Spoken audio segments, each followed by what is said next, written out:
নমস্কার। আমি আবার আপনাদের সামনে এলাম নতুন করে আবার কিছু বলার জন্যে। আপনারা দয়া করে শুনবেন আমার কথাটা, দয়া করে সকলের অনুরোধ করছি। আমি আমার গ্রামবাসীদেরকে বলছি যে আমাদের গ্রাম আবার নতুন চক্রান্তের মধ্যে পড়ে গেছে। বন্ধুগণ, আমাদের গ্রাম আর হয়তো ভালো নাও হতে পারে, কিচ্ছু করার নেই। ভগবান শুনুন, আমার গ্রামবাসীর কাছে আমার আবেদন রইল যে আমি সবসময় যেন চাইছি প্রথম থেকে আমাদের গ্রামের মধ্যে যত চোর আছে, যত দুর্নীতিবাজ চুরি করেছে, তাদের শাস্তি হোক। এবং আমরা আমাদের এইটুকুনি ছোট্ট হিন্দু গ্রামের মধ্যে আমরা সবাই এক হই। সেই এক হয়ে আমাদের ভারতীয় জনতা পার্টিকে আমরা একভাবে একই রকমভাবে সংগঠন করে আমরা ঐক্যবদ্ধ হয়ে আমাদের ভারতীয় জনতা পার্টিকে আরও শক্তিশালী করতে চাচ্ছি আমি আমার ভিডিওর মাধ্যম থেকে। কিন্তু কিছু দুর্নীতিবাজ মানুষ আমাদের আদিত্যপুর গ্রামের মধ্যে এখনও আছে, আজও পর্যন্ত আছে। বলছি কেন না, দেখুন, অন্য জায়গার অন্য এলাকার মানুষ আমাদের আদিত্যপুর গ্রামে নেতৃত্ব দেবে, তারপর আমাদের আদিত্যপুর গ্রাম চলবে। এইভাবে আমাদের আদিত্যপুর গ্রাম এইরকম এখন আজকের দিন পর্যন্ত এরকম হচ্ছে। কিন্তু আমি আপনাদের সামনে পুরো গ্রামবাসীর সামনে তাই তুলে ধরছি। আমাদের মাননীয় মুখ্যমন্ত্রী শুভেন্দু অধিকারী মহাশয়ের কাছে আমার অনুরোধ, আমাদের গ্রামে খুব খারাপ কিছু হচ্ছে, প্রচুর দুর্নীতি হয়ে গেছে, আবার প্রচুর দুর্নীতি হবে, আপনার বদনাম হয়ে যাবে স্যার। আর তাই আমার অনুরোধ আপনার কাছে যে আমাদের গ্রামের মধ্যে যারা আগেকার দিনে আগের দিনের মধ্যে সিপিএম যারা ছিল, তারা এখন দলের মধ্যে এসে আমাদের পুরাতন বিজয়ী ছেলেদেরকে সব সাইড করে দেওয়ার ধান্দা নিচ্ছে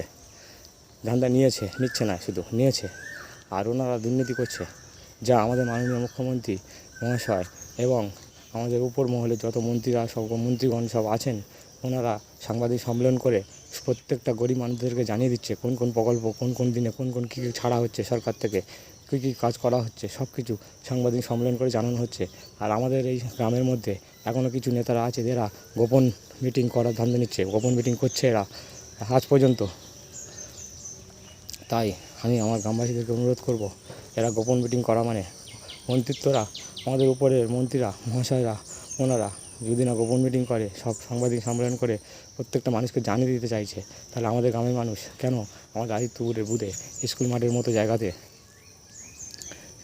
এরা সম্মেলন করে নিজেরা কেন গরিব মানুষদেরকে প্রত্যেকটা প্রকল্প জানাচ্ছে না?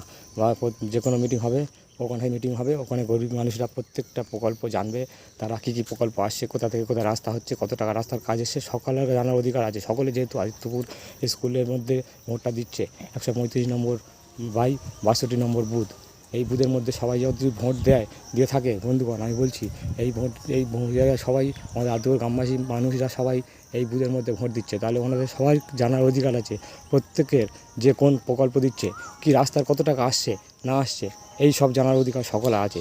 তাহলে আমি বন্ধুগণ অনুরোধ করব, এরা গোপন মিটিং করা শুরু করেছে, তাই আমি আমার উপর মহলে অনুরোধ করব ওনারা যেন কোনো একটা ব্যবস্থা নেয়, নইলে আমাদের গ্রামে থেকে আদিত্যপুর গ্রাম থেকে কোনো দুর্নীতি যাবে না। এটা আমি বলেছি আগে, দুর্নীতি শেষ করতে হবে। বন্ধুগণ, আমার কথাটা আপনারা মন দিয়ে শুনুন। আমি যদি ভুল বলে থাকি আপনারা ক্ষমা করে দেবেন। আমার কিছু বলার নেই আর বেশি, আমি রাখলাম বন্ধুগণ। জয় শ্রীরাম।